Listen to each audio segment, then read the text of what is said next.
ik weet niet hoe het komt, maar we zitten op papier en naast mij zit... Wat is die naam? Fado. En Fado, waar komt ze bij? Dus doe best, Var. En die hij komt uit die Akkerum, neem ik hoor. Ja, dat wist ik maar nooit, hè. Ze ging nog appetiet op zichzelf. Maar wat vis van het koetsje zeel tot nou daar? Ja? Wees het ik spannend, maar al die skevers kippen? Ja. Maar het is van mij toch, weet je?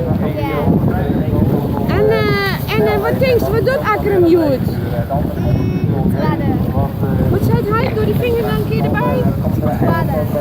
Ja, dat wie juist direct zat, toch?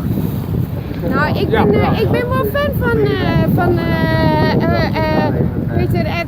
Pieter Etzermeter. Ik vind wel, hij had wel een moeilijke naam, vind je niet? Ja. Ja, dat vind ik ook wel een beetje. Waarom ga je in Akkerum, wist u dat? Nee. Of zo hij ergens hoort met je? Wie is hij het, hè? Hij werkt in Akkerum. Hij werkt in Akkerum. Volgens mij wel.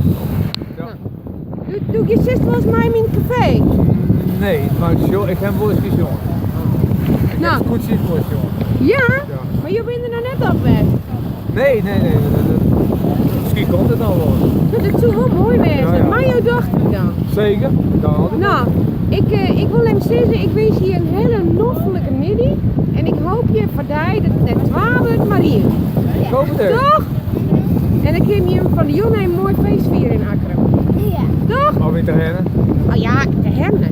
Ben je op camping dan? Nee, dat net, maar te rennen is echt gezellig. Het is een mooi plakje. Het is hartstikke gezellig. Ik ben er zagraag om te hebben.